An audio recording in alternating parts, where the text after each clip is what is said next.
Good evening, race fans. We are back. It's another Wednesday night ARCA Series, American Sim Racing League race. We went to Charlotte for the season opener. Then we switched gears and went to another mile and a half. We went to Kansas. And now tonight, we head to the very shortest track on the entire NASCAR circuit, Martinsville Speedway. This track is famous for hot dogs, tempers. And when I think of Martinsville, I think of close, tight racing. I think of drivers getting aggravated with drivers. And I think of Joey Logano, Matt Kenseth. I mean, that just shows if a place like Martinsville can get a guy like Matt Kenseth riled up enough to where he's going to go back out on the track and try to, well, didn't try to. He succeeded. He jumped Joey Logano, kept him from advancing in the playoffs. That just shows how tough of a track Martinsville is. Little half-mile track, little bull ring. So this is going to be something similar to our Saturday night short track grassroots real life racing. We're in the ARCA cars here tonight for the American Sim Racing League. We're just moments away from heading to qualifying. We're going to go through the race schedule really quick. Like I mentioned, we started out at Charlotte Oval, then we went to Kansas, and the two-time winner, the Soul Stealer, Mr. Brian Dees, will not be here tonight. It does not look like. So that means we will have a first-time winner here tonight at Martinsville. And then I look past Martinsville, looking right underneath that. Man, oh man, November 17th, 80 long rolling laps at the Talladega Superspeedway. Man, oh man, that's going to be Russian roulette for one of these drivers. They're either going to make it or break it. Guys, I mean, you go to Talladega, you want to have a few teammates around, and the one thing about Talladega is anybody can win it. As long as you're out there on the track, on the lead lap, when that white flag flies, you have a chance at securing the victory and then punching your ticket into the playoffs. And then right after that, December 1st, we're going to Nashville Superspeedway. Now, it's called Superspeedway, but that is strictly because of the fairgrounds that is down in Nashville. But really, the Nashville Superspeedway is only about 1.33 miles. Then you got the Milwaukee Mile, Indianapolis Motor Speedway. Then you're going to North Wilkesboro, Twin Ring, Dover, and then the actual Twin Ring Oval. That's going to be a good race. And then we're going to finish up the regular season at Iowa. Then I'm looking at Auto Club Speedway to start the playoffs. The Charlotte Roval, the second race of the playoffs. And then we're going to crown a champion in this illustrious, nice, full of talent series at Las Vegas Motor Speedway. Alright folks, these drivers are going into qualifying now. I want to thank y'all for tuning in to the 5 King Motorsports YouTube channel. If you could, slap that like button underneath the video. Helps the channel out a ton. As we're going to go over here and check out Mr. Willie Evernham as he is now on his first lap out. Willie's got that number 19 Busch Light machine right here. And I just seen that Dalton Kilrow went top of the board. Willie just went around right then with a 1992. That's going to put him up in P2 as of right now. So there you see, you got Dalton Kilrow with a 1989 sitting top of the board. Willie Evernham currently sitting second.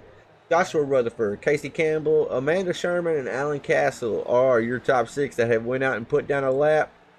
Now we're going to switch it on over to the Nesquik machine. It's the Butcher, Taylor Benjamin. And that number 10 bright yellow machine. You cannot miss him wherever he's at on track. He's going to try to see what type of lap he can put down. As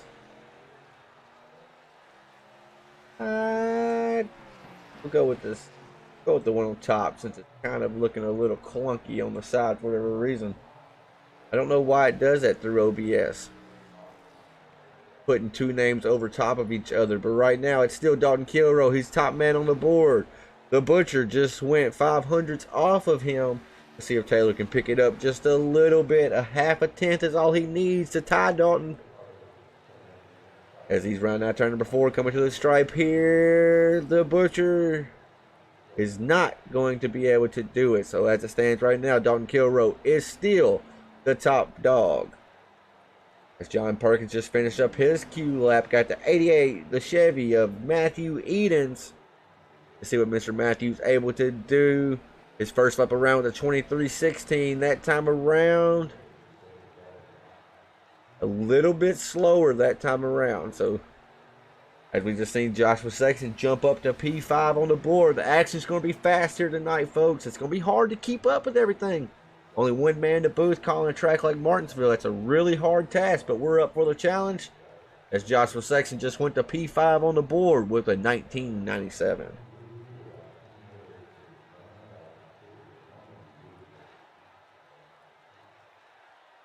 As Mark said in the chat, double takers. I'm not exactly sure. Oh, double tickers. That's kind of I was trying to figure out what was going on with the side ticker, but we got it sorted out for the time being as we're waiting for another car to go out on track.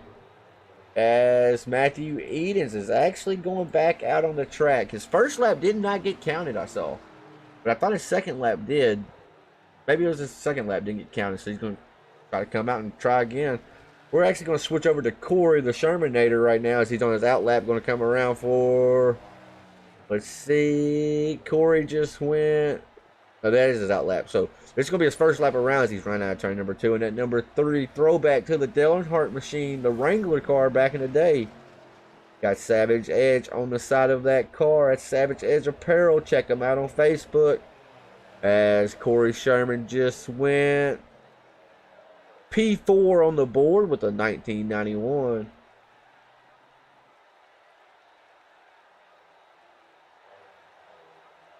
As we are now awaiting for qualifying to conclude, it's still Mr. Save Some Fuel, Dalton Kilrow out front. And I want to let y'all know that tonight's race is 200 laps here at Martinsville. Got about a 20-second lap, give or take a few tenths whenever the tires start to wear. So tonight's race will be, theoretically, it sounds like it'll be a pretty quick one. But now we know Martinsville, anything and everything can happen. At a track like Martinsville, the old cliche saying, to finish first you got to finish, that holds very true at a track like Martinsville. You got a half a mile oval here, very, very tight corners. The bottom is where you want to be. That's what these restarts here tonight and the initial start of the race, they're going to be crazy. Because the guy that's starting on the outside row, no matter which row he's in, if he's on row 1 or row 10, if you're on the outside, you're at a disadvantage. You can try to pinch that inside driver down a little bit, but then you're playing a dangerous game because what if they push up off the curve a little bit? Another problem that comes with being at Martinsville is dive bombing, and then on the flip side of that, wheel hopping. If a driver tries to come in a little too hot, they get on the brakes, they try to get the car slowed down, car starts bouncing, and when that wheel is not on the ground, that creates no friction, so it's not slowing down. That's what they call wheel hopping. As we are going to look for a driver to chat to. I feel like we always talk to Dalton, so we're going to find somebody new this time. Where's the Shermanator at? We're going to pull up Mr. Corey Sherman up into the broadcast booth. Mr. Shermanator, Tanner Marr in the booth, you got a copy? As, whoops, Mr. Shermanator, Tanner Marr in the booth, you got a copy? I gotcha.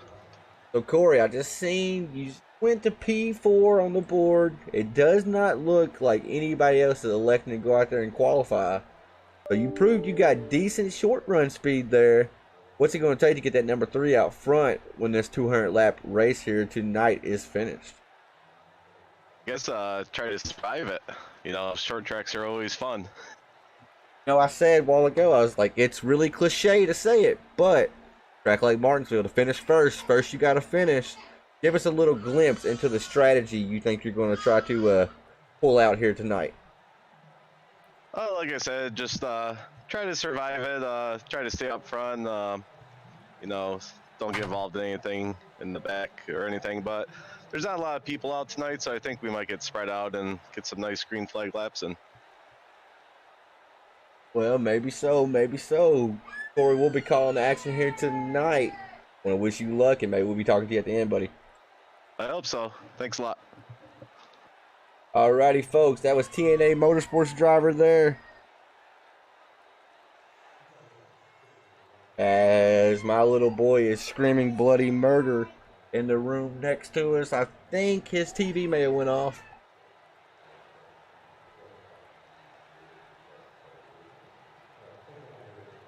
As Emily gets up to go get him. Thank you, Boo. Alrighty, let's find another driver to talk to. Just talk to our fourth place driver, Mr. Corey Sherman, right there.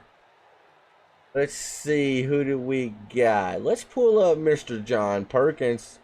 John Perkins is in the number 33 here tonight. He's currently in the third place starting spot. Mr. John, do you have a copy? Yeah, I've got you, Tanner. Go ahead. So, John, I've seen you be really strong throughout the season at the 1.5 mile tracks. Now we're switching gears here tonight, going to a little half-mile oval. What's your strategy coming to a track like Martinsville tonight? I actually like Martinsville. I've got a lot of laps here from when I ran the modifieds a lot before I joined BPL. Still trying to get used to it in these bigger cars, but I didn't get any practice this week whatsoever because of my work schedule. So I got on here about 45 minutes ago, and here we go.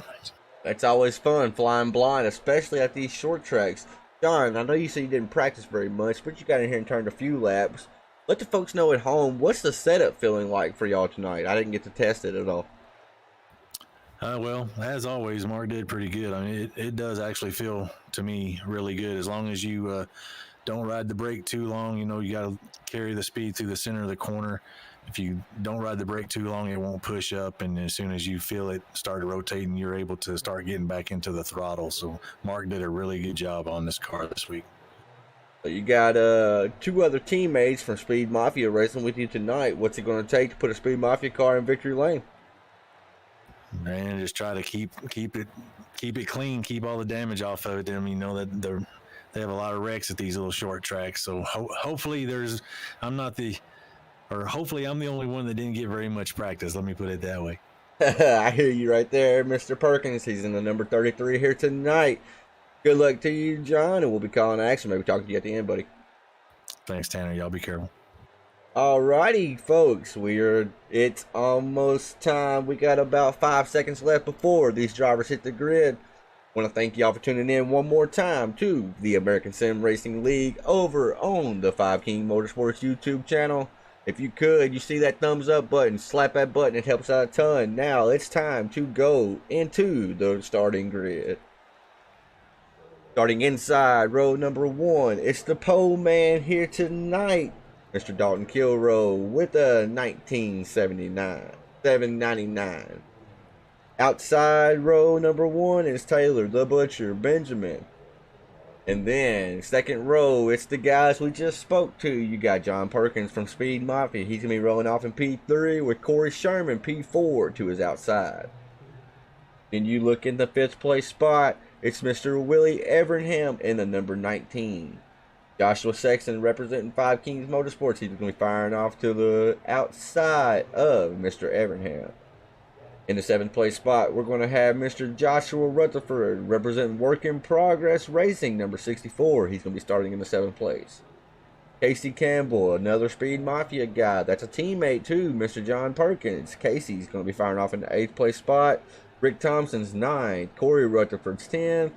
Paul Ellison's 11th. And Mrs. Sherman Nader. We talked to her husband. Now it's Amanda Sherman from TNA Motorsports, driver number 8.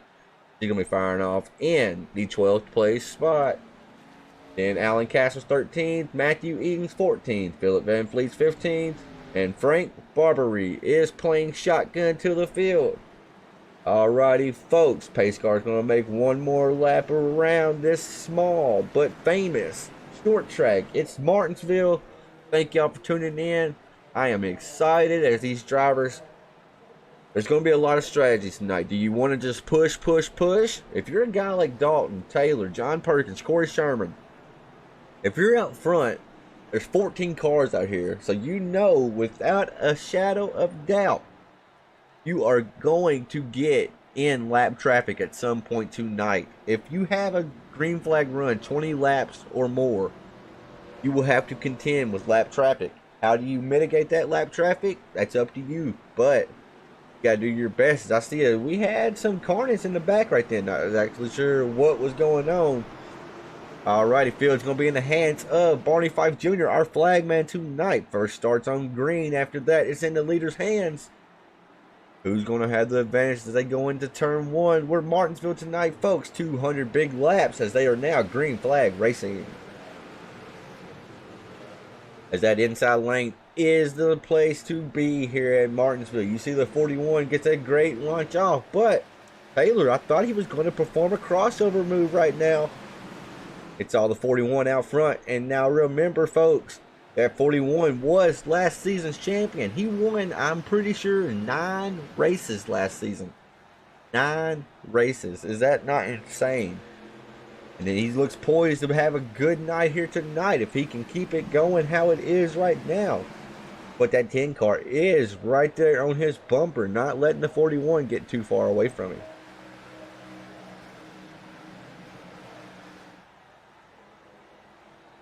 As we look back into the pack a little bit, Willie Evernham, he started in the 5th place spot. Corey Sherman started in the 4th place spot. Since Corey was on the outside, that position basically flip-flopped right then. And I see Mr. Philip Van Fleet. This 89 is on the move. The Mopar Dodge Charger machine. He's gained 5 spots since they hit the grid in only 4 laps.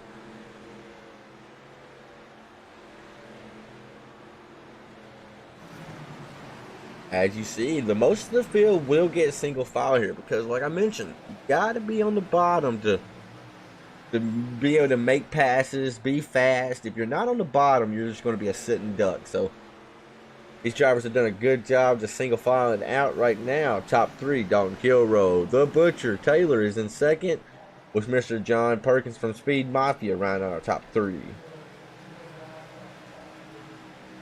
Got Joshua Sexton in the 6th place spot. Rick Thompson, he's up 2 spots in that number 76. He is currently in the 7th place spot. Another Speed Mafia teammate right there behind him in the 73. That's Casey Campbell, who's currently in the 8th place spot. Paul Ellison's holding down the 9th place spot. We're going to have a pass right here, a battle going down on track. Got the 5 machine of Corey Rutherford right there behind Philip Van Fleet. Ooh, there may have been some contact right there. You got to be careful. The bump and run, it's possible here, but you just got to be careful in how you execute it. But there you see right there, that inside lane is by far the lane of choice right now for these drivers. And shout out to Philip Van Fleet. He qualified in the 15th place spot, and he is now up to 9th. He's gained 6 spots since they took the grid.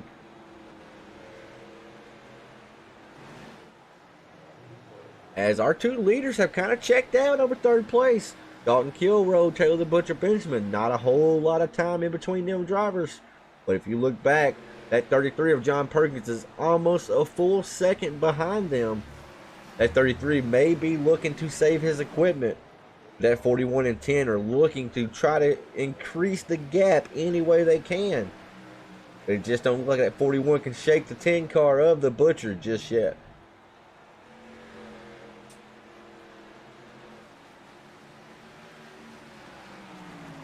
Michael Falk, if you are watching, we need to get the Butcher a new car. Got to get him some new colors, some something more than just a Nesquik. And if you need a new car, look up MF Racing Designs over on Facebook. He can hook you up with a beauty of a car.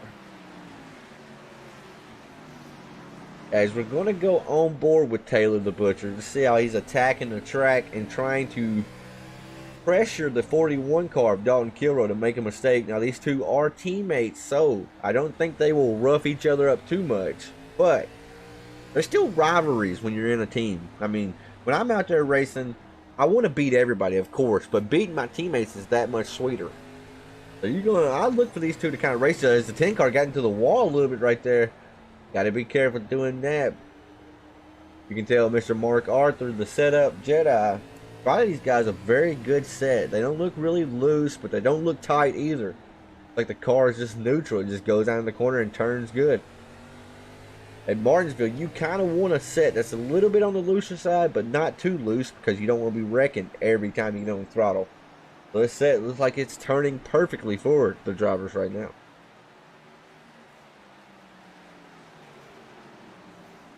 As we go back here to the 3 machine of the Shermanator, he is A little bit off the 19 of Willie Abraham. Not too far back, though. He's close enough to where he might be able to force a mistake out of that 19. A track like Martinsville, if you can just ride behind somebody and act as if you're going to turn down in below them. So, like, when they're coming in to turn number 1 right here, if Corey was to drive down as if, ooh, as Corey's getting loose, he's going to save that car now. They'll got the 51 to his outside. As Corey may be able to keep his spot, though. Don't look like the 51 is going to be able to put the power down as they're drag racing now in the backstretch. So a slight bobble by the 3 has him now battling for position. As I'm hearing, I heard some metal on metal right then. I'm not exactly sure who it was, as Corey Sherman was able to get the spot away from Joshua Sexton. And now Josh has a hard charge on Rick Thompson to his inside now as well.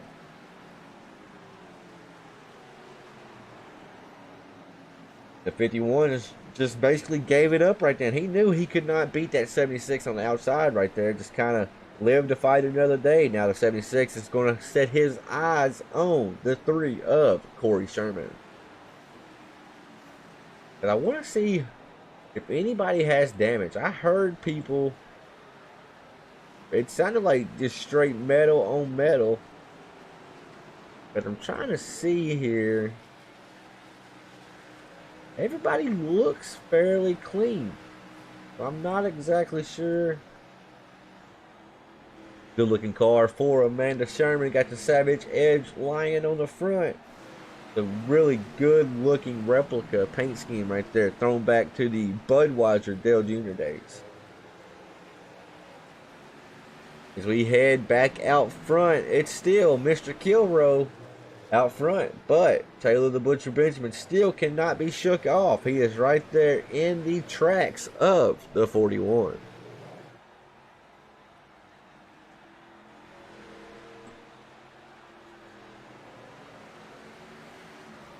As we are going to go, ooh, I'm seeing Amanda Sherman has crashed. No, no, no, say it ain't so. As we're going to rewind it back and see what happened to Mr. Sherman. It looks as if maybe she got loose coming off the corner. But she's right there behind the 55. Just push the power down. The car steps out, but she locks it down. So not going to be too much damage right there. She may have mitigated most of the damage just by locking it down like that. I mean, a track like Martinsville, it stinks to get sideways because now Dalton Kilrow is right there behind her, putting that 8 as a jeopardy to go a lap down, as Amanda's actually just going to show the bottom. Let our 2 leaders go by, but a track like Martinsville, a little bit of damage is not going to hurt you. I mean, you don't need aero here. I've seen racers win these races with no fenders, and it's definitely possible. As the 10 car is really applying pressure to the 41 now. Now, Taylor the Butcher Benjamin had a really good season last season. I don't think he had any finishes outside the top 5, but he was never able to capture that first elusive win. I look for him to ramp up the intensity here as he's going to try to get around that 41. But now, I want to remind folks at home, lap 50, we're going to have a competition caution or a stage caution. So bonus points will go out to whoever wins that stage. Will these 2 race it like it's the end of the race trying to get them bonus points? We're going to find out in about 25 laps from now.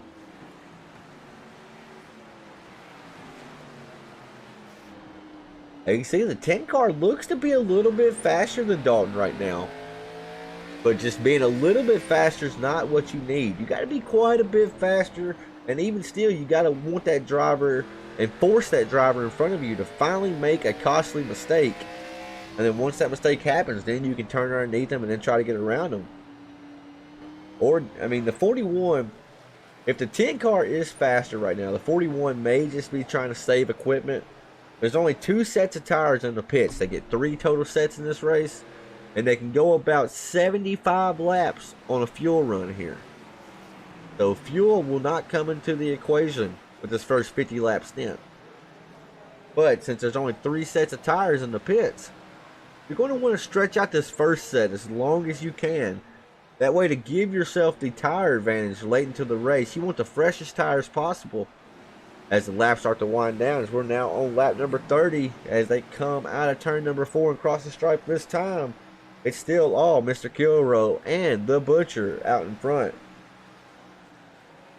But that time around the track, the lap before and that time, Mr. John Perkins was the fastest car on track. So he's about 2.5 seconds behind our race leaders. But our leaders are now going to have to try to get through lap traffic.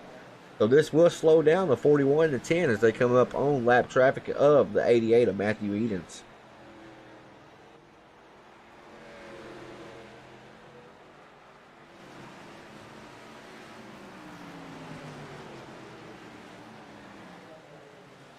As you see the 88 go up high right there, giving the leaders all the space in the world needed. So kudos to the 88. If he can remain the last car or the first car a lap down, then that will put him in the lucky dog's position to get back on the lead lap.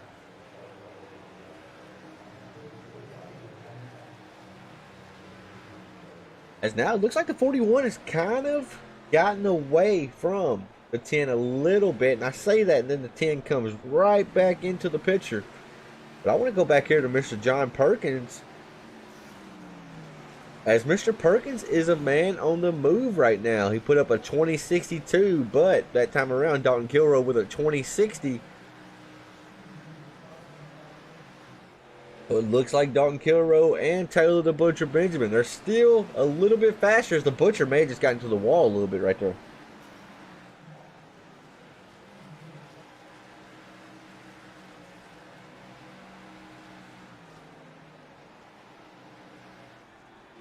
And I just asked Mark Arthur if he wanted to join. Mark Arthur is the setup Jedi, the person behind these setups. As we are now coming to lap number 36. It's only taken us 11 minutes to get this far. We've been 36 green flag laps. If you would like to join a broadcasted live ARCA series Wednesday nights, the American Sim Racing League is your one-stop shop. That's where you need to be. Races start at 8 p.m. Eastern with practice at 7 p.m. Eastern. A little bit earlier start time than normal leagues. But that's a good thing. We may have a battle for the race lead right here. 41 swings out high just a little bit. Going to let the 10 car get by. We have a race leader change as the Butcher is now up front. We're going to see if he can walk away from the 41 of Dalton Kilrow here.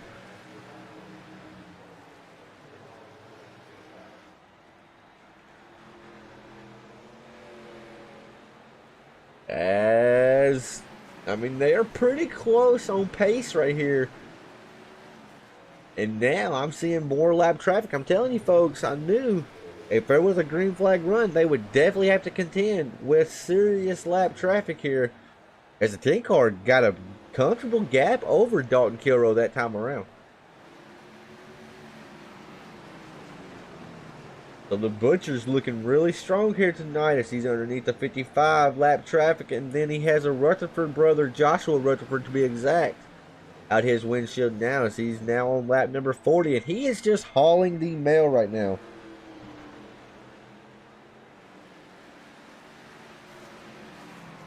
As Mark just texted me and said his phone battery's dying and the charger won't work. That's first world trouble right there. First world problems.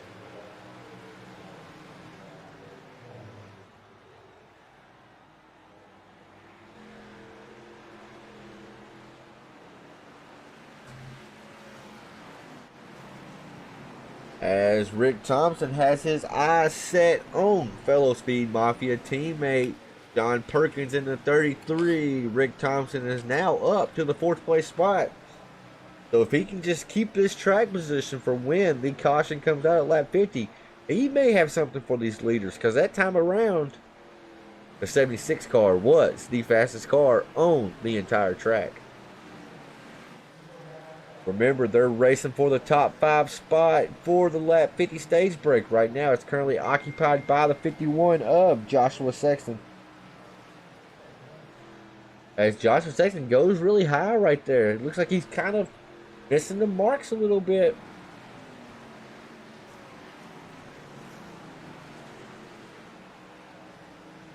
Gotta try to wrap that bottom as much as you possibly can here. But anyways, like I was saying, so the top 5 spots, they are the ones that get a stage point. You finish 5th at lap 50, and you get only 1 bonus point. You finish 1st at lap 50, you get 5 bonus points.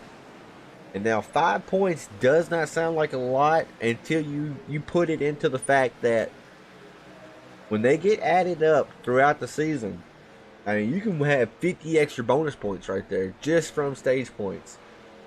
And with only a 3-race playoff system, you want all the bonus points and all the points you can have. Consistency wins championships. And Taylor the Butcher Benjamin in the 10, like I mentioned earlier, although he did not win a race last season, he was a championship contender down to the last race because he was consistent all season long. As he is now trying. He is really doing a great job in that 10 car. As he is now on lap number 47 of 200. He wants to capture that first elusive win in the ASRL Racing Series.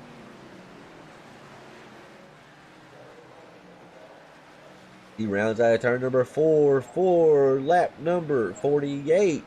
He has over a second lead over Mr. Kilroe. So, I think the Butcher, we may have just found his favorite track, and that's Martinsville Speedway here in Virginia.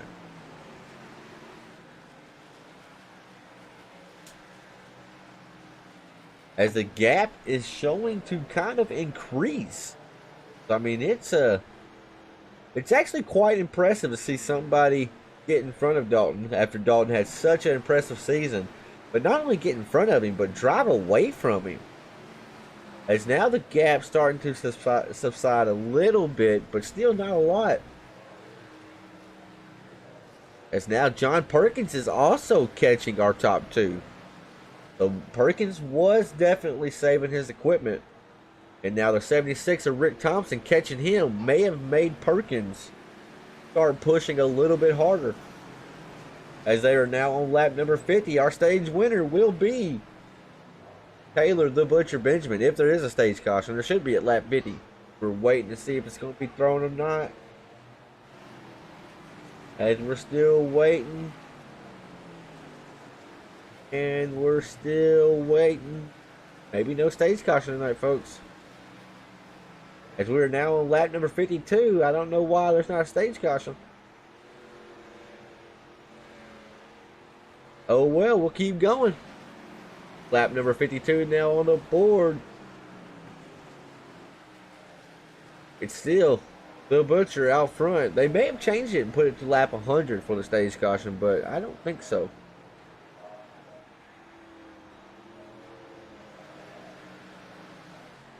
As we're going to go through the lineup right quick as they run right now. Taylor the Butcher, he's out front. Dalton Kilroe, he got up there and led like the first 35 laps. But then once the Butcher got out front, it's been all the Butcher. Then you got John Perkins holding down the 3rd place spot with Rick Thompson, another Speed Mafia teammate, up 5 spots from where he started.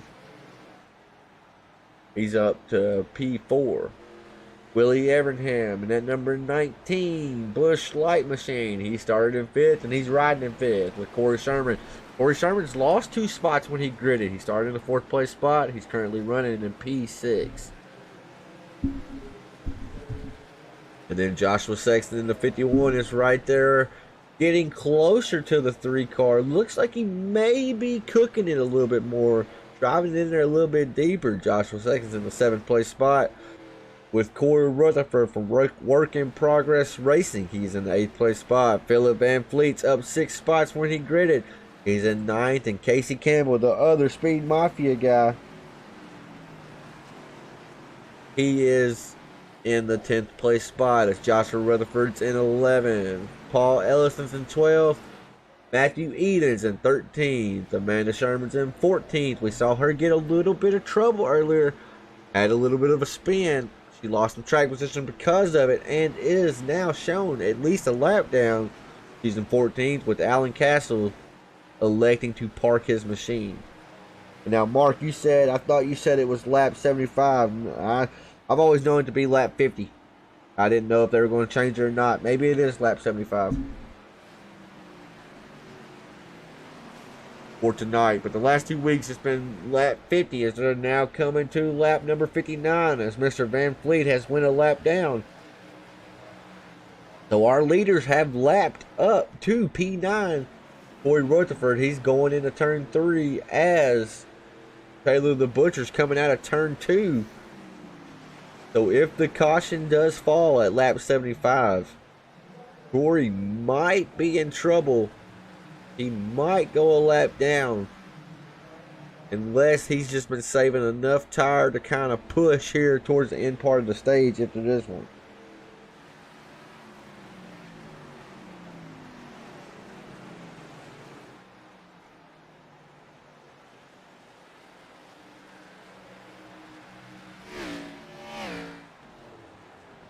As the 41 looks like he's reeled back in our race leader. The 10 car does not look to have as comfortable of a lead as what he had a while ago. Lead was almost second half as Matthew Edens in the 88's getting loose right in front of the leaders. Not what you want to see. Let's go back and watch that one on the replay. No caution, though. No caution on the speedway. I'm not sure what happened there. Just gets loose on the brakes and drives over the curb. Man, oh man, that could have been a disaster for our race leaders. Now we're going to have a battle for the lead. We actually missed it when we went back. The 41 got to the outside of the 10. I want to rewind that back and see what transpired right there, but I don't want to miss any more of the action.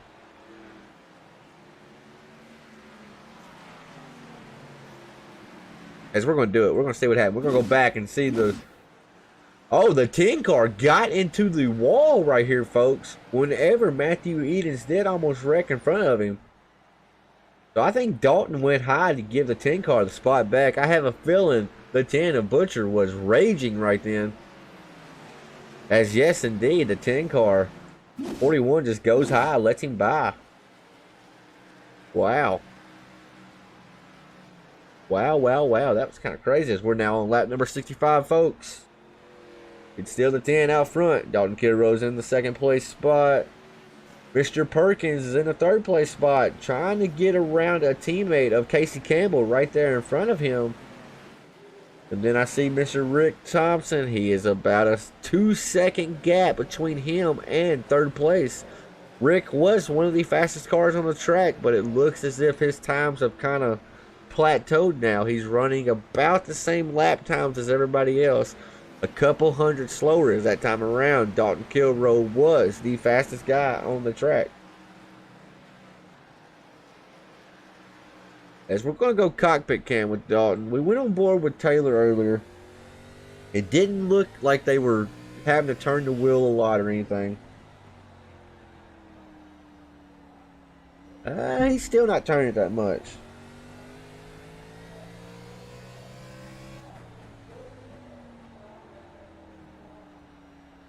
He's not having to really crank the wheel. So that's telling me, even though the tires are, I mean, we'll say 70 laps in, the tires have not really given up a lot. And now Mark says in text, he just texted me, he said, if it is 75 laps, they can only go about 75 laps on fuel. Will Dalton and Taylor, are they saving enough to be there at the end? The 41's on the wall, and these ARCA cars are notorious for getting on the wall, and then it's almost impossible to get off the wall once you get attached to it. It just suction cups you to the wall, and that's what we saw right there. As something that's happened to Joshua Sexton, he just, maybe not. I think he just blinked out as he was falling down the list really fast, but I think it was just a connection issues. He's still trying to work over the 3 of Corey Sherman. These two have been around each other since when they first hit the grid. They cannot create any separation between each other. I see Matthew Eden in 88 get a little loose again and get up into the wall. As Matthew is having a hard time attacking Martinsville. This is a very tough track. These drivers right here, they went 72 laps. So they're making it look a lot easier than what it really is. As you see, Corey Sherman coming to the picture, trying to get around the lap traffic of the 88. 88 comes off the wall a little bit right there. Did not allow the 3 car to have the preferred lane. As 88 washes high that time now, Corey Sherman's going to go by and bring the 51 with him as the 88's going down low now. Man, oh man. As it stands right now, Willie Evernham, if the caution does come out lap 75, you see the 8 car of Amanda Sherman give way to the lap cars. But as it stands right now, if the caution, stage caution, does come at lap 75, then Willie will be the last recipient of the 1-point stage bonus, as the Butcher has just completely ran away from Dalton Kilroe. Almost a 2.5 second lead over second place. Man, oh man. Where we're going to see, I think the caution would actually come out at lap 76 if it's going to come out. But I'm starting to feel like at this point in the race, I don't think it's going to come out, but it might. With this being a 200 lap race versus their typical 150 lap race, we'll see. Give it about 4 seconds after they cross the lap 75. As yep, caution's out on the speedway. There's your stage caution right there. And the Butcher was able to win the stage here tonight. Man, oh man. That was actually a really interesting 75 laps right there. Because for a huge chunk of that, it looked like the 41 had the most dominant car. Then the Butcher was able to not only hang with Dalton, but apply enough pressure where Dalton finally said, okay, 10, you can have it. You can have it. I'm going to go high, give you the lane. You can have it. So very interesting right there. We're going to see the Butcher bring at number 10 down pit road. 35 miles per hour for the pit road speed here tonight. It's going to feel like these drivers are crawling. So when I say that, I mean they definitely don't want a green flag pit stop here, because it feels like you are at a snail's pace, going from 120 to only being able to go 35 miles per hour. As I want to keep the camera on the Butcher, I want to see if he's taking two sets of tires, or like 2 tires, 4 tires, no tires. As we see, the right side of that car get jacked up. The Butcher's taking tires. The 41's taking tires. So these drivers have elected to get for Mr. Feelgoods underneath the caution, as the 10 car beats his competition out. Mark thought I was going to say something right then different, but I didn't. I caught it because I knew he was watching. Now we're going to bring the driver of number 10 up into the broadcast booth. Taylor, the Butcher. This is Tanner Marr in the booth. You got a copy? Yeah, I got you, Tanner. How you doing? I'm doing good, but I feel like you're doing a little bit better. You followed Dalton for a while there. You were kind of just pacing him, and then he finally just let you by. What did you discover over that 75 lap run to just maintain the pace that you did, never really fall off? Yeah, I mean, he and I were pretty equal there for about the first, say, 35 laps, and then once I finally got by him, it seemed like I was kind of beating him on the exit, and I was just kind of just taking my time there behind him and trying to pay attention to what the clouds are doing, because they're kind of going in and out, and that's really affecting the grip level. So Really? got to keep that in mind the rest of the race, and only got one stop from here, so hopefully we can scoot away from the field like we did and have a good pit stop and come home 1-2, and hopefully the rest of the 5 King guys can get up here and get a good finish also. Now, Taylor, that'd be awesome. I mean, I know you want that first elusive ASRL win after having such a great season last season. Now, you had a close call a while ago with the 88 of Matthew Edens. Just be honest with me. Did we need a new pair of underwear after that, or how'd that look out your windshield? Pretty scary, huh? It was not what I wanted to see, put it that way. But, well, I mean, it wasn't all that bad, but then you got into the wall. I got by him. I went to get in the gas a little too hard, and it kind of got out in the gray and wouldn't turn. So luckily we survived that, and hopefully this final stage can be as clean as the one we just completed.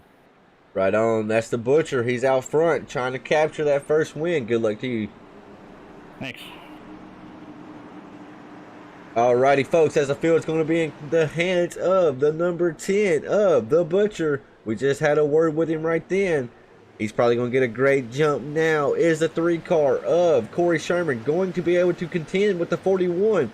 41, ooh, there may be contact right there. The 41 went in really soft, trying to ensure he could come down and have that bottom lane right then. And it worked out, as now Joshua Sexton, the 51, he tried to get underneath the 3 car. I'm telling you, these two have been around each other the entire night. And now that the 51 is looking underneath the 3, Corey Sherman's going to try to battle on the outside, but it's just hard to do it here. You got to really hit the exit hard if you're going to contend on the outside. And this looks like 51 was too strong on entry and exit on the bottom. So now, will this 51 be able to show the pace that the 41 of Dalton Kilrow and the 10 of Taylor the Butcher Benjamin have shown thus far? We are now on lap number 84 as these drivers round off into turn number 3 here. Coming out of turn number 4, it's still the 10 car as they come across the stripe for lap number 85.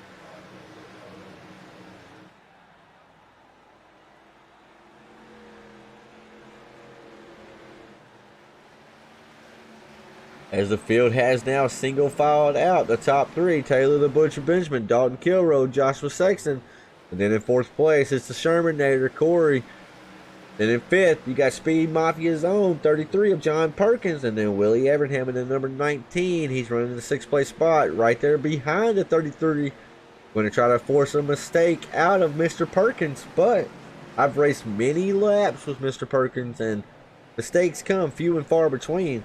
Then you got Mr. Corey Rutherford from Work in Progress number 5 right here. He's currently in the 7th place spot with Casey Campbell shown as the last car on the lead lap. As I'm not sure why that is. I'm not sure why Rick Thompson went a lap down here, folks.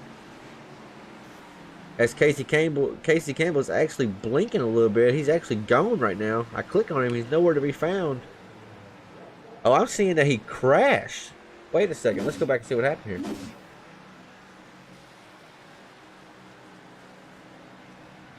Really far off the pace right here.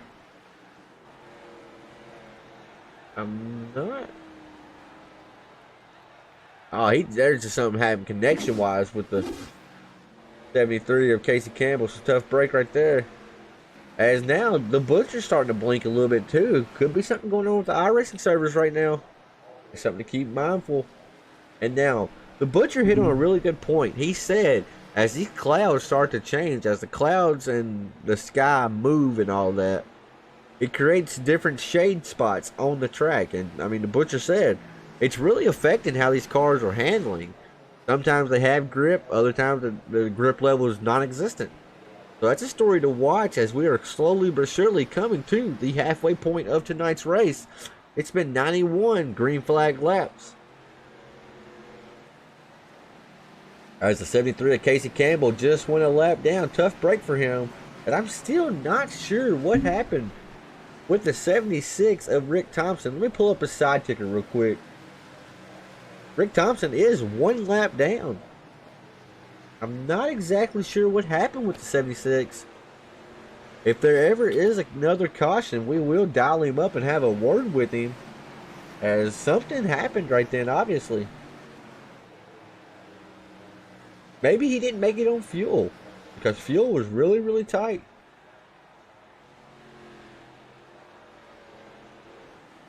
As it's still, the Butcher out front has almost a 1.5 second lead over the competition of Dalton Kilrow and Joshua Sexton. The 3 car of Corey Sherman has now closed up into the 51's mirror. Want to see if he can force a mistake to come out of that 51. Maybe have that 51 watching his mirror a little bit more than what he should be. We're going to go on the front nose of the number 3. As the 51's getting loose right there. A mistake. Gotta keep 100% focus in these races. And the 51 kind of got into the wall right then. And it almost cost him. As you see, the 3's doing the notorious Martinsville Diamond right there. Enters low, washes up in the middle, and then just tries to drive straight off.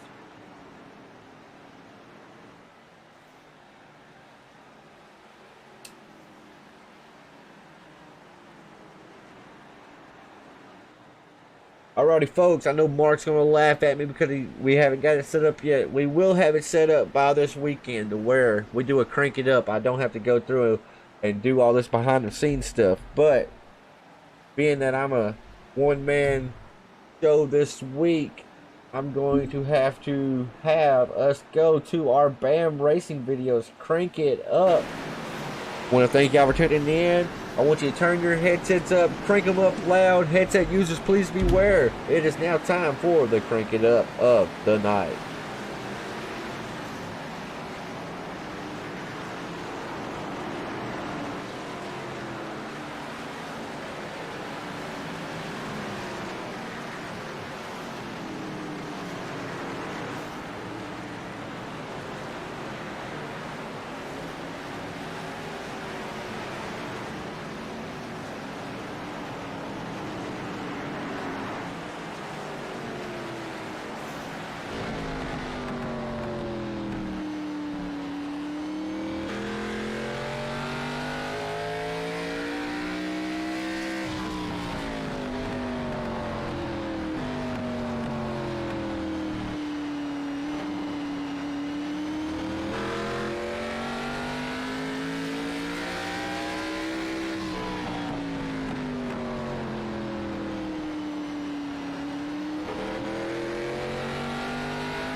Alrighty, folks, we are back. Want to thank Bam Racing Videos for sponsoring the Crank It Up to 11 segment of tonight's ASRL race here at Martinsville. We see a nice little pack has formed right here for the 7th, 6th, 5th, 4th, and 3rd place spot. Got some close racing right here as these drivers are going to try to sort it out. Who's going to get that 3rd place running spot right now? It's all Joshua Sexton with Kilrow in 2nd. And the Butcher out front with a 3-second lead over our 2nd place driver, Dalton Kilrow.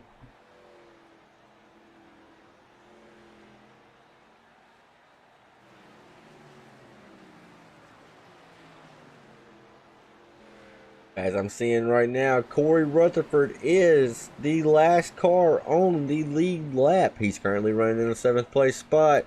We're going to switch over to Taylor when he crosses the line.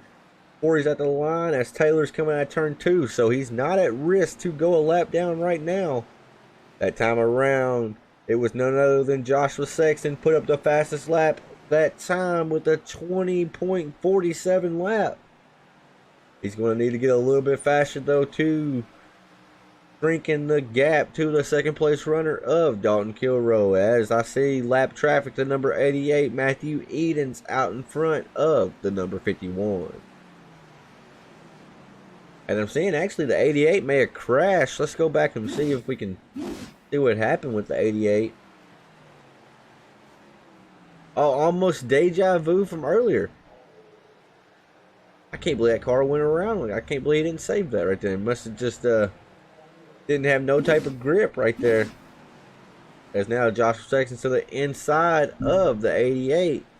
As man, oh man, the 10 car of the Butcher is putting on a race clinic here tonight, folks. I mean, he is doing a phenomenal job getting around this very, very tough half-mile bull ring here at Martinsville. I mean, let's just go to the gearbox. Look at the lead. That's not 2nd place you see right there. That's a lap car. 2nd place is the 2nd car you see. I mean, that just shows right there just how impressive the 10 car of the Butcher is here tonight.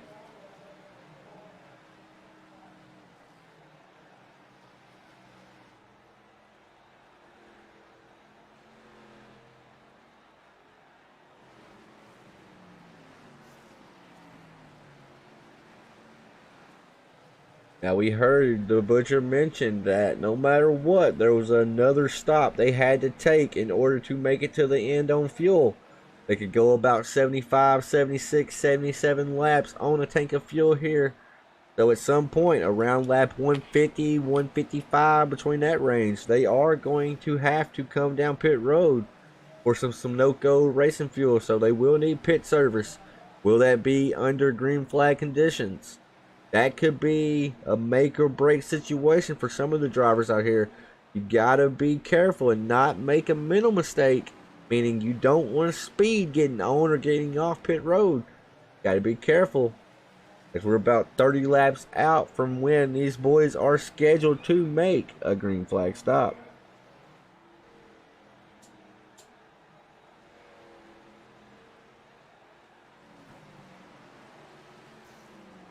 As we come over here, we're going to look in the chat, if you will. If you're watching out in viewer land, let me know who you got.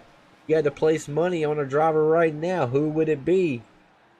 I don't know how you could bet against the number 10 right now, but on the flip side of that, I don't know how you bet against the 41 of Dalton Kilrow either.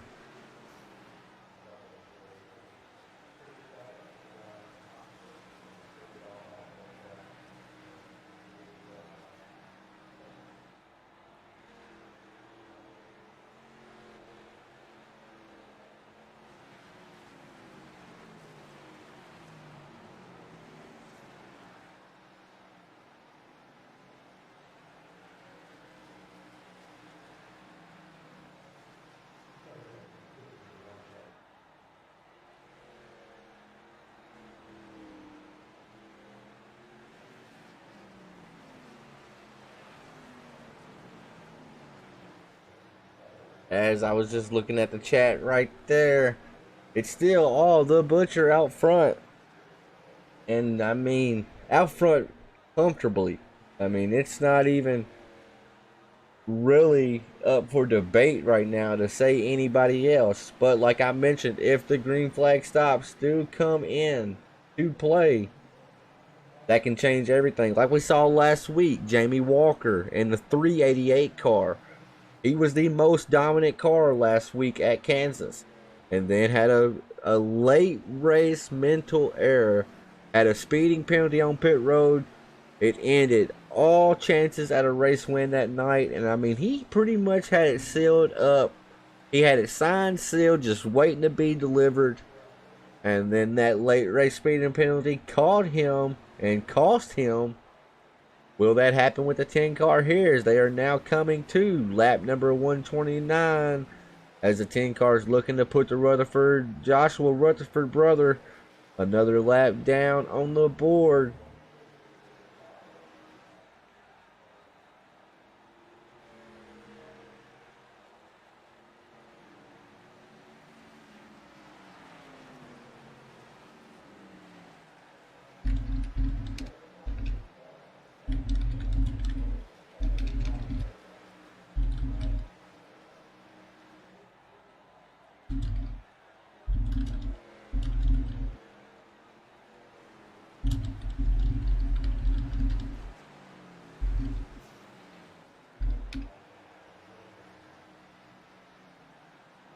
Alrighty, sorry I had to handle some business as it looks like the 51 of Joshua Sexton is coming down pit road. I'm not sure why this is. I do not believe it's a scheduled stop unless he thinks this thing's going to go green the rest of the way out. He may be trying to make a strategy call right here. Maybe trying to get in before the leaders get in to allow more time to use the fresh tires. So we see the right side of the car get jacked up. He's taking forward Mr. Feelgoods. Now, when will the others elect to come down pit road? That was a pretty early pit stop right there. But Josh is smart. He's in the fuel window. He can go to the end of the race now. You see the Butcher go around once again. Let's pull up the side ticker. Yes, Joshua Sexton went 2 laps down. That's how quick it happens here. You make a green flag stop, you can lose 2 laps in a blink of an eye. And that's what we just saw. But Josh will be able to make up that time whenever our leaders go down pit road. He just got to hope for no caution between now and the time that it cycles.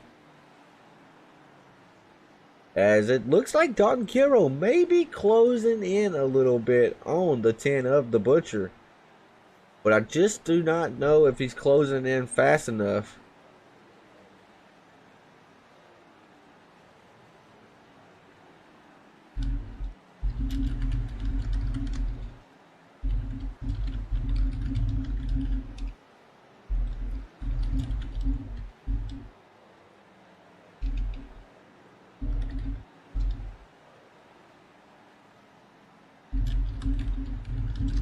As we were trying to find a co-commentator to come in and just basically talk with me here. As these races, they get hard when it's like this. When everything gets strung out, it gets it's hard to keep everything going because you use up all your material early, and then you're just kind of searching around. Sometimes I wish these races were only like 150 laps, but we do what the series wants us to do.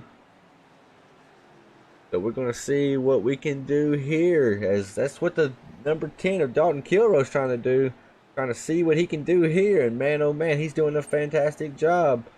But Kilroy, the 41, is slowly but surely getting to the number 10 of the Butcher. I would like to jump up into their Discord. Now, I might just... Ooh, it's like the 89 is going to go around. That may be the caution that Joshua Sexton did not want to see right there. Man, oh man, that may have just shook up a lot right then. As we're actually going to pull him down to the broadcast booth. He should not have to go down pit road. Joshua Sexton, Tanner Moore in the booth. You got a copy? Right here. A very, very untimely caution right there. Did you pit early because you wanted to make up time? Or did you pit early because you had to because of fuel? No, I was just trying strategy. I mean, I was in third. You know, it's a lot about track position. Once you got into a spot, you really couldn't go anywhere. So, I was just trying to make up track position, and it happened. I mean, it is what it is. Somebody spun out, caused a caution, and oh well. Now, you did get in front of the leader though before that caution came out, correct? Yeah, but I mean, I don't even know how many laps I'm down. Maybe I was one You're- lap down. I'm not sure. So So you came out 2 laps down, then you got in front of him. That puts you 1 lap down. So you should be back on the lead lap now, Josh. yeah, I'll get the waiver out. But I got some older tires compared to them. But let's see if I can get a solid finish here. Is there any more tires left in the pits, Josh? No, that's it. Alrighty, so that's the driver number 51, Joshua Sexton. Congratulations. Good luck to you, buddy, and maybe we talk to you at the end. All right, thank you. Alrighty, now we're going to pull up Mr. Save Some Fuel, Dalton Kilroe. Dalton, Tanner Moore, and the booth. Got copy. Yes, sir. So, Dalton, this has been a little bit different of a race. You jumped out the first 35 laps, and I mean, it was you and the Butcher. And then, since then, it's been all the Butcher. Do you think you have something for the 10 car as these laps start to wind down? On a short run, no. I knew that first run, I got out to the lead and he was just kind of riding behind me, so I wasn't really that much faster than him, and I could tell anytime he would get a gap to me, he would close that up in about a lap. So he was definitely quicker than me, so I just kind of let him by, because I figured, hey, if he's faster, why am I holding him up this early? And it's just been the Taylor show, really. I was trying to run him down a little bit before the caution came out, was hoping I'd get a little closer, and hope, obviously, it went green. Right. But, you know, what I just figured out from all of that was, on the long run, if I drive it right, I should be able to get up there and maybe do something to him, but I just need to stay close enough to him to where I can pounce if the opportunity's right. Now, I know y'all are teammates, and Taylor's going for the elusive first win in this series, but we're about under 50 laps to go, close to it. Do the gloves come off now?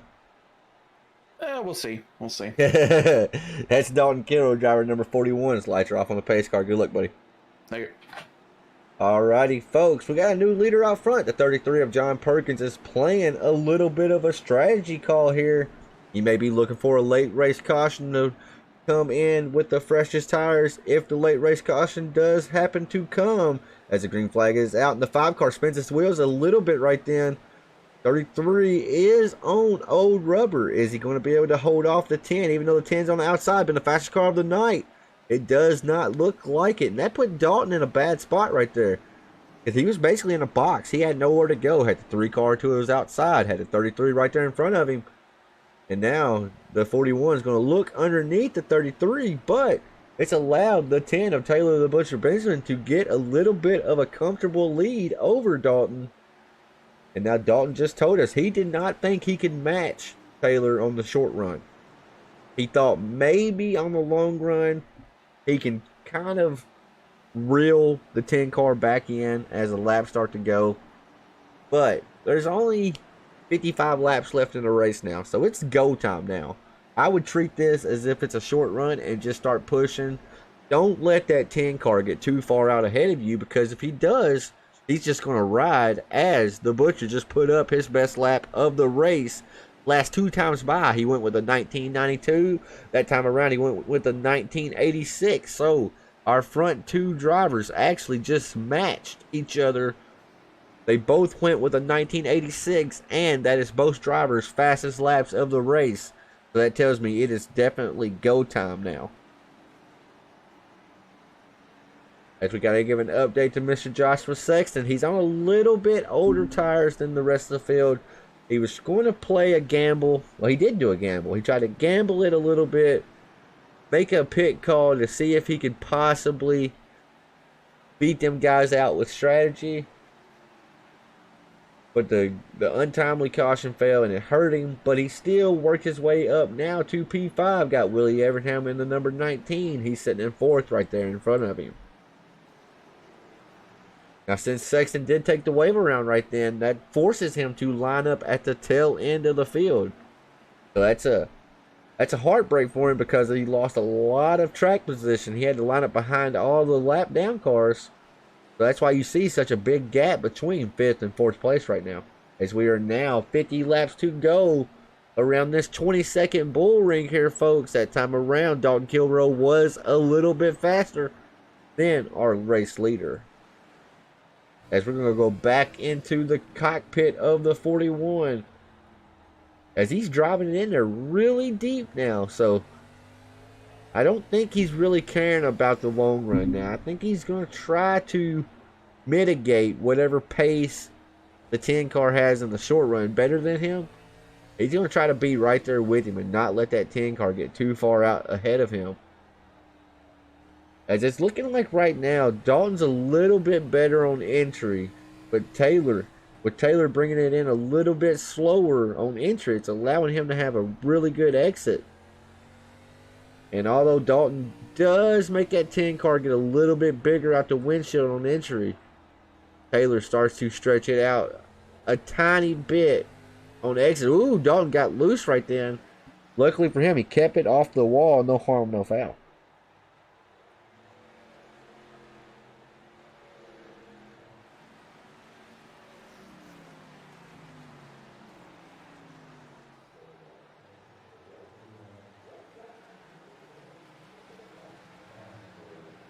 And it's still about almost 7/10 of a gap between our race leader and second place, as Corey Sherman's starting to fall back off the 41 slightly. As the 19 of Willie Everingham almost got to his back bumper. It's looking like Willie wants to put his name up into the top 3 here. As we're going to see how close he gets to the 3 this time around as they're going in 3 and 4. He brakes early, doesn't run. Ooh, the 3 gets into the apron a little bit, hits that curbing. That curbing can really upset the car. That's what we just saw right there as the 19, had to check up a little bit. That forced the 19 to go high, but now the 19 is going to try a crossover move. Will he be able to get underneath the 3? Not this time around. Did not have the momentum.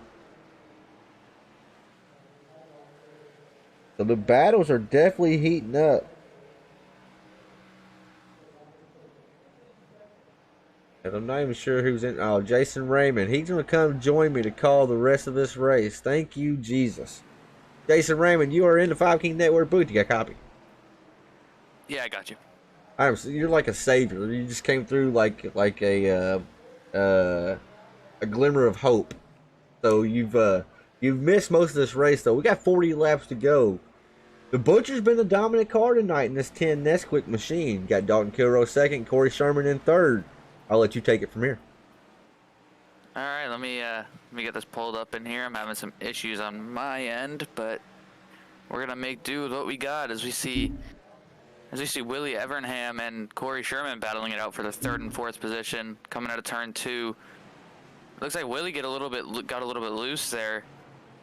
He's not closing too much. It looks like actually Corey Sherman's pulling him on corner exit. He's got about a half a straightaway lead on, or not lead, but yeah, I could say lead. They're not battling for the lead, but now Willie Everingham's hitting the apron. He's trying his best to get there. Right. So a while ago, not even 3 laps ago, I was under the assumption that the 19 was faster than the 3. And he got there twice to him and had to kind of check up, you know how it is on these short tracks. You get in a little bit harder than the guy in front of you, so you get on the brakes harder, and that basically slows you up and creates a little bit of a gap, and that happened twice. So I thought the 19 was going to finally be able to get up there and maybe nudge the 3 out of the way, but nothing as of yet. As you see the 19 actually get back to the back bumper of the 3, but you are correct. The 3's, Corey Sherman's pulling him every time on exit. Yeah, it seems like maybe Willie's driving it in a little bit harder compared to Corey, who's maybe braking earlier and kind of just letting it roll, and they can get back to the gas earlier because of braking a little bit earlier. But right there we saw, as we see it again, I was going to say we saw Willie get right up there back to his back bumper, and then as I was going to say that, Corey just took off on corner exit once again. You can see, though, Willie is driving it in like I don't want to exaggerate and say 3 car lengths deeper, but my oh my, it's pretty deep compared to the 3. I mean, just watch the gap difference right here. Yeah, okay. Oh, yeah. I typically lift at the black NASCAR sign here. That's just basically the lift point in every car. I know y'all can't really hear it, but he almost went to the blue, the line before the blue sign right there. So, I mean, he's going in there really deep, as it's now looking like Dalton Kilrow has kind of closed the gap to the 10 car, and my oh my, lap traffic out in front of the 10. This could get interesting. That lap traffic, he pulled to the inside, and they're no worries now. I don't believe there's any. I think they got some time before some more lap cars, but I mean, even I can't hear it either. But it looked like Taylor just sailed it off in there. So Taylor did not win a race all last. Oh, he gets to the wall right there. Taylor did not finish a race outside the top 5 last season except one. Okay, but Taylor also did never win a race last season. So he's actually searching for his first elusive win in the ASRL series. So yeah, I'd say as they're coming to lap number 169 this time around when they cross the stripe, I would think Taylor's pushing a little bit harder than normal. Yeah, trying to get the gap. I know it's pretty hard to pass here. So even if Dalton does get to his back bumper, it just definitely is hard to pass here. I mean, you can use the outside, but it takes a while. Even if sometimes you can't clear them, but you can use the outside a little bit. It does take a while, though. You get the run off the corner, but they have so much more momentum through the center of the turn that it's kind of just evens out on different sides of the track, if you know what I mean. As I'm seeing, John Perkins is actually right in front of the number 10, our race leader right now. Perkins has ran a fantastic race inside the top 5 all night long. That last caution right then, the first caution actually of the night, other than the stage caution, he elected to not take rubber. He was saving them for maybe if there was a late race caution, because everybody else is basically out of a set of tires now. They don't have no more. But if the 33 goes a lap down, then that plan's basically spoiled then. So if the caution was to fall, it needs to fall within the next 5 laps or so before the 10 car gets up there and gets around him. Yeah, I mean, a good thing for him, there's another car in between him, as never mind that. Just dips low on the corner exit, so he definitely doesn't have a lot of time. Right, he honestly wants the caution now. Like, he don't want to chance it at all, and that would give him the most laps possible to try to get up there and battle with the leaders. But you were talking about the outside earlier. These two right here, the 41 and the 10, if they did get side by side like that, I think they truly could battle it out, because their pace has been so close all race long. That last time by, the only gap between them was 1/100th of a second. A 2041 compared to a 2040. I mean, that's, so they're right there on top of each other's pace. Their best lap times of the race, Taylor was a 1982, Dalton was a 1984. Okay, yeah, so they're really close.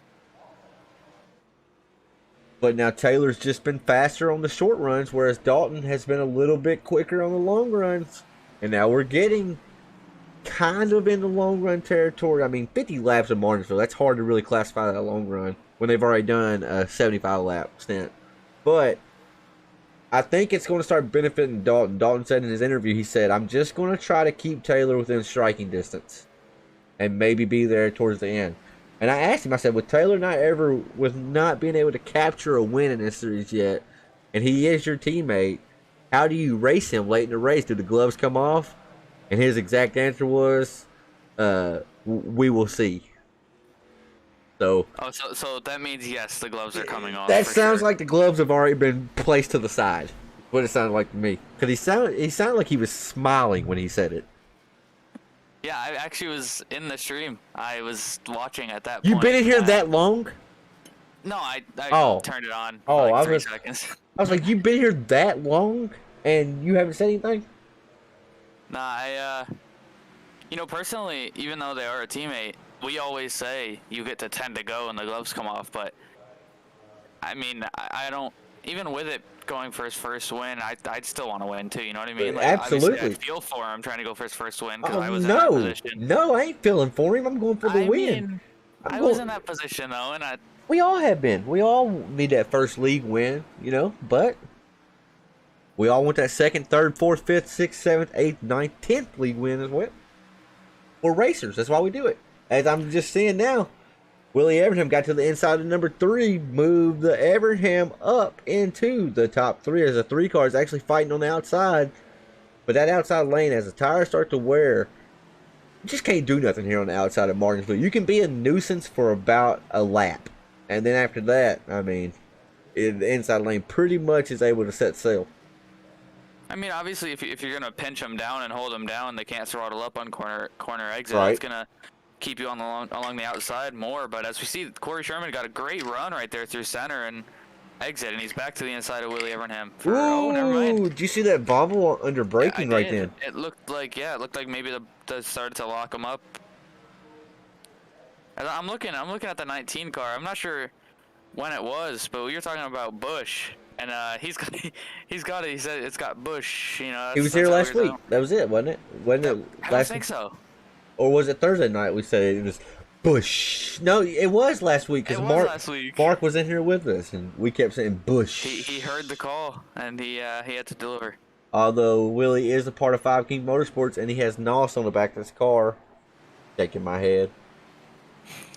Won't even get into that, but I've already told him that already. But look at here. Looky here. The 41 is near. My poet didn't know it. Yeah, I mean, that flowed really well, and I wouldn't be able to do that. So that's off to you for the poetry segment in the 5 Kings Network. Let the stream know at home. You made a big boy purchase this past week. What did you buy yourself, Jason? Unless you don't want people to know they might break into your house or something, but be a man and fight them off. Yeah. I upgraded computer. I was kind of getting a little frustrated with the one I have now, and I've been hearing like everybody basically, even Tanner basically threw up when he saw my computer had in it. So I went and I bought a gaming computer with some pretty, I mean, I'm gonna call it a diesel gaming computer because it's what it is. It's almost identical to mine, except it's a little bit better, and I'm a little bit jealous about that. He has a better hard drive in it, and that makes me want to slap him, but it is what it is. So that means now we're going to have dual broadcasters on Thursday nights. He just don't know it yet. But he's going to be a broadcaster before he knows it.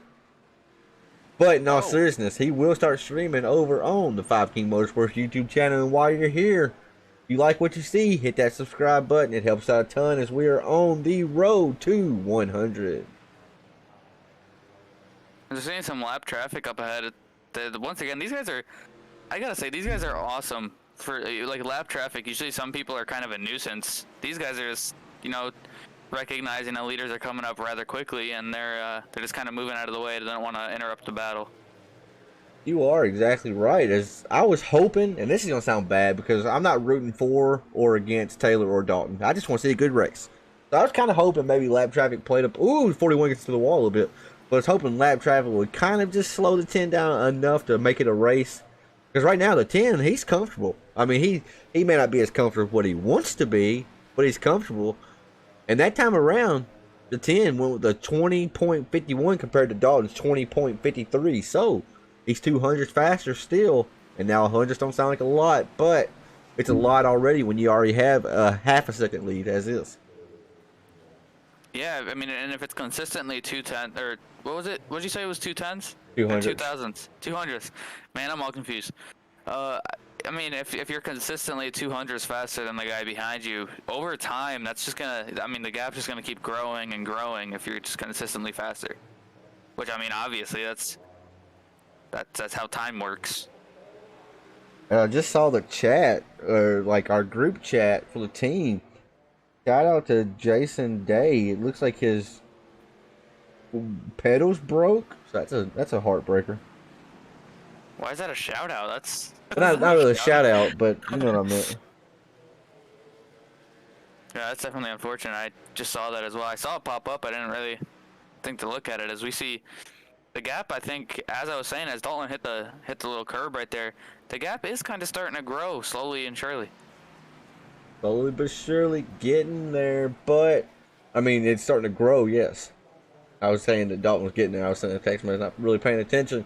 So as it stands right now, 7 laps to go at Martinsville, half-mile bull ring here.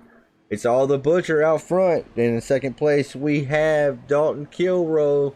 In the third place spot, it's still Willie Evernham, but Willie is not comfortable. He has the 3. That's the intimidator of the Shermanator. I'm a poet, didn't know it once again.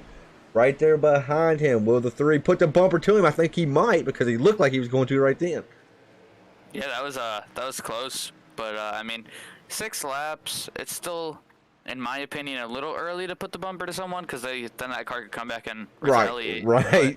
Right.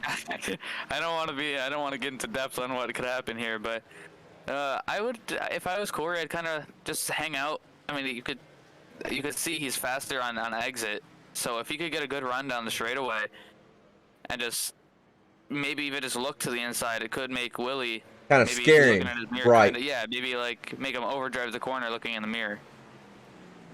And that's what the 3 is. I think it's going to try to do. But yeah, you're right. On these short tracks, there's still over 5 laps to go. Don't bump and run the guy at Martinsville, because he will get back to you. If he has a chance, he will. So do it when you know you can run out of that dude's life and there's not much time left. So we're going to keep the camera here, because the top 2 are still separated by a little bit. So we're going to see. Oh, it looks like the 3 car may look underneath right now. And contact. That's going to bring a caution out maybe. As no, the 19 stays straight. The caution is out. Caution is out on the speedway. And Willie Evernham in the 19 is not happy at all, as he just drove up into the wall. Now about to hit the 64. He is all off kiltered right now. Yeah, he's probably fuming. I mean, should we interview him right now? Will he cuss in the broadcast booth? That's up to you, man. I'm gonna poke the bear, and I'm gonna do it. Willie, you are in the broadcast booth, so please, if you love me at all, don't cuss. I just want to know, you're Martinsville close racing. Y'all have been close to each other all race. If you get a chance to get back to the 3, are you moving the 3 out of your way? I don't know. It was just a racing deal, man. Is what it is. Had a good run going. I thought we were racing clean. So, yeah. I can hear it in your voice. The good news is, though, Willie, you've had a strong run all night up to this point. You're restarting 5th on an overtime finish, basically. What do you got to do to get that, at least that podium spot back here? I don't know. Rick's pretty quick. We, I think me and the 3 kind of wore our stuff out racing each other there. I don't know how damaged the car is or anything like that, but like I said, is what it is. We'll take a look at her, and let's just finish this race. I was shooting for a top 10 or top 5, so hopefully we can keep it rolling here. So yeah, let's see if we can round out a top 5 and take a look at it after the race. I applaud you. Very diplomatic of you right there, Willie. If you could, what's the sponsor of the side of your car, and will you please say it correctly? The old Bush Light. The Bush. Thank you, Mr. Willie. Good luck to you, buddy. Thank you, sir. Bush. You know, I was kind of let down right then. I thought Willie would come in, hooting and hollering. Very diplomatic. Very diplomatic. Personally, I don't know what I would say in that situation, but I know probably wouldn't be as calm as that. I don't think I would have spoke, because I knew once I started I wouldn't stop. Even though... Yeah, I might have just said I don't want to talk about it right now. Even though I'm not even throwing shade at Corey. Corey's just racing hard. You know, I mean, he just got in there a little hot. I'm sure you let him do that over again, he wouldn't get into him right then. Just made a slight judgment error. And who knows, that could have been on Willie. We didn't get a replay of it. Yeah, it could have been. It could have been of braking. Right, and Willie could have came down. Now it's interesting to see what happens with our leaders. Advantage to the 10 car right here. He's on the inside, and only he knows when he's going to go. But still, are the lights still on? I cannot tell. I think they're off. Yeah, they're off, but look, they're flickering still. They are for sure off. Alrighty, gonna be a 2-lap shootout, folks. This is when it's gonna get interesting here. A lot of tempers will be coming out here. let's just I don't know, buckle up because it's gonna get exciting here. It is about to get exciting. When's the 10 car going to go? He is off, and the 41 though doesn't get a bad jump. The 41 needs to jump down though. He don't need to try to race the 10 on the outside, but he's going to try it. That's going to allow the 3 car to get to his inside. I do not like that move by the 41. Now him and Corey Shermanator in the 3 are racing side by side. Exactly what the 10 wanted to see as they just actually just stopped. Never mind. Yeah, we saw what I was mentioning earlier. The run you get on the corner exit on the outside is basically it just cleared. Dalton was able to clear Corey down the backstretch, and it's final lap here. As Corey's looking to the inside, they're gonna drag race down the backstretch into turn 3. As Corey's to the inside, that's what the 10 car wants to see. Maybe rub a little paint right there. Corey's gonna watch the 41 up the track. Corey Sherman bringing it home in P2, but congratulations to the Butcher. Finally got that elusive first win. That first win, Jason, as you know, is always the hardest one to get. Man, they come a lot easier after that first one. That's debatable. I mean, you gotta get the monkey off your back. I got my first one earlier in the Crooked Line series. I haven't been able to get another one, so it's only been like 4 races ago. It ain't been that long ago. It's all right, man. We're gonna watch these awesome burnouts. As this winning moment is brought to you by who, Jason? Is it BAM Racing Videos?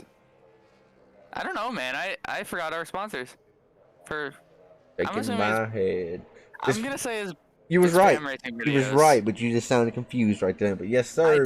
I am confused. I kind of, we broadcast the other series, so I kind of was gonna. Let me interrupt you. Let me hit you with some trivia right here. Now, folks at home, somebody would know this, but I'm gonna ask you: who started the backwards victory lap? Who did this first? And it's called a Poland victory lap. If you ever wanted to know, who did this first? Would I even know? Like what? Well, I hope you know who the driver is. Alan Kowicki. I know the name. You gotta remember, I'm young. Gosh, I forgot you're only 12. I'm 18, but but still, Polish victory lap by the number 10 of the Butcher, made famous by Mr. Alan Kowicki in the number 7 Hooters machine. He was the first owner-operator in a long time to actually win the title that year in 1992 for the useless trivia of the day. But all right, we're going to bring Mr. Kilroe down into the booth. As I just seen Joshua Sexton left the building, left it fast. It's all you, Mr. Raymond. Dolan, this is Jason up in the Five Kings Network booth. You got a copy? Yes, sir. So I joined in super late. I only got to see about the last 50 laps, but I heard your interview earlier saying you just wanted to be there within striking distance. And that last restart, you were right there. You were in the outside, and I think it was the green flag lap, and kind of just let the 10 drive away as you were battling with Corey. Take me through your race there. Yeah, those last 2 laps, in the green flag run prior, after that restart, I cooked my stuff and I just had no tire left. I tried to just hang on the outside of Taylor, and I just didn't have the grip, so I was just gonna do what I could to at least hold off Corey for second, and then I got a pretty terrible 1 and 2 on that last lap, and that allowed him to get to my inside, and I pinched him down and fully expected to get doored up the track. So I'll take P3. At least I didn't get a incident point from it, and still a relatively good night. So I'll take it. Yeah, I mean, third place is never a bad night. I mean, obviously you want to be one of the 2 spots better, but like I said, third place podium definitely not bad. So who do you got to thank for making that 41 car go so fast every week? Well, I gotta thank Daddy-O's Barbershop, Michael Falk Racing Designs, FB Button Box, BAM Racing Videos, Raise Energy, Butt Kicker, everybody else at Five Kings Motorsports, and you guys for doing the broadcast. Well, there you go. Third place finisher for tonight, Dalton Kilroe. Dalton, I got a question. Yep. Who's that ugly guy next to the 41 on the picture right there? Oh, never mind. I got you. My bad. It's Dalton. I got you. Never mind. Congratulations on the podium. God, Tanner. Congratulations, buddy. Thank you.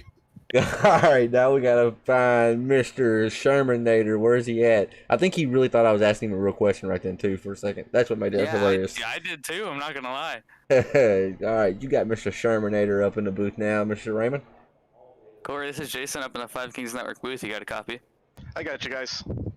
So we saw you there in a pretty fierce battle with the 19. I'm not sure what happened. We didn't even get a replay, but the little bit of contact led to a restart, and you were able to capitalize on that restart to get past Dalton for P2. And I joined in late, so I didn't get to see the whole race. So why don't you take me through it? Yeah, I mean, I took it easy on the first stage. I let the guys by that were faster. You know, I was just trying to save my equipment and all that. And yeah, I mean, the 19, we were racing hard. I think the whole final stage, and it sucks we got into each other. I haven't really looked at a replay of what happened, but if it's my fault, I apologize to him. But it was just hard racing. That's short track racing, right? Sherman, are you in a wind tunnel right now, buddy? There, how's that? I turned my fans off. But still, though, Sherman, I mean, that was really, really impressive because, I mean, you and Sexton battled all race long, too. It looked like no matter what, y'all was always, one of y'all was in front of the other, but y'all are always right on top of each other. Never initiate no contact or anything, so that's pretty impressive for Martinsville. Yeah, no, it was a fun race, and then it looked like Dalton pushed it in 3 a little bit, and then I was able to get underneath him and just gave him a little door up the track and got second. Hey, it don't matter. You finished P2, 1 spot short, but Corey, I'm sure that win is coming this season. Who you got to thank to make that number 3 so fast? Well, I gotta thank you guys for doing the broadcast. We're about to go watch it once we get out of here. Savage Edge, go there and buy all your cool custom apparel, and the Speed Mafia guys for putting on this league. This is a fun league, fun thing to do on a Wednesday night. So, yeah, we're missing one of our TNA Motorsports driver. Aaron must have overslept or something, but Amanda did good for her first time on the track. Amanda did good, and even she had a little incident early in the race. You'll see it on the broadcast, but she did a real good job, Corey. She actually locked it down and mitigated a lot of damage that could have happened. Didn't happen because she had the wherewithal to lock it down. So, congratulations tonight. What? She literally just bought it right before we started practice, so she thought Really? she already raced it before. Yeah. Wow, that's actually even more impressive. This is a tough track. I mean, y'all made it look easy, but it is a tough track. So, congratulations, Mr. Shermanator, on the P2. Check out Savage Edge Apparel on Facebook for all your apparel needs. Corey, we'll be talking to you next week, buddy. All right, thanks, guys. Alrighty, folks, and then there was one. It was the Butcher here tonight. He was looking really strong throughout the race. He followed Dalton for about the first 35 laps. Then once that 10 got out front, it was smooth sailing from there. Taylor, you got Jason Raymond, myself in the booth. Do you have a copy? Yes, sir. So we spoke earlier, Taylor, and you didn't sound overly confident because that's not how you ever come across. But after our interview earlier, you already saw that you put about a 2-second lead over Dalton. Was you fairly confident going into the second portion of this race tonight? Well, I wasn't sure how much he was saving because on the last run after Philip spun out, like he was staying with me pretty good, so he might have just been saving his stuff. But I know one thing: if he got to my bumper, he would have had to lift my tires off the ground to get around me because I was going to make it super difficult to pass me up because I'm hungry for this first win. Right, absolutely, and you know that first one is always the hardest. I mean, they can. I look for you to get in victory lane again at number 10. We need to get with Michael and get you a new paint scheme, though, because this Nesquik, it's bright. You can't miss it, but we need some pretty logos on that car. But, Taylor. Something Penn State related, probably. There you go. There's your college, Penn State. Nifty Lines or whatever, right? Uh-huh. Yeah, yes. What do you just call them Nifty Lions or Nifty Lions? Well, I seen a meme that called them Nifty Lines. Of course. But yeah, so Taylor, still very, very impressive. Get the win here tonight after having a great season last season. That punches your ticket in. We go to Talladega next week. How you like your chances going to Dega? That's a crapshoot there.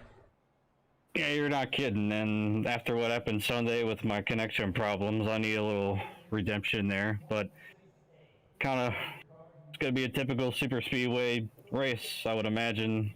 Like, don't know who's going to win until literally the checkered flag. So, as you well know, unfortunately. But A little yeah, bit. it's going to be wild and crazy there, like you would expect. It's Talladega, folks, and you can catch us live next week on Five King Motorsports. But for tonight, it's been all the Taylor the Butcher Benjamin show. That 10 was on rails, Taylor. Who you got to thank besides Nesquik, obviously, for getting that number 10 in victory lane? Well, just thank, of course, the people at Penn State. Can't leave them out. Teammates at Five Kings Motorsports, and they all ran really well tonight. Would have been nice to. It was looking like a 1-2-3 finish until the last caution, but overall, still a really strong performance. Thanks for Mark to putting out a really awesome setup. Thanks to you guys for doing the broadcast, and thanks to just everybody else in the race for keeping it clean. And I've always been kind of under the impression, this is a good track to have good racing as long as people can, keep their head on their shoulders, and they were able to do that tonight, and it was good to see. That's why I told the Shermanator, y'all made this track actually look a lot easier than what it truly is. So, really impressive. Only, I think, 2 cautions all night. So, that's a good race at Martinsville for 200 laps. But, Butcher, congratulations on your win. If you can keep this momentum built, we'll be talking to you after Talladega next week, buddy. Yep, I sure hope so. I'll see you then. All right, see you, buddy.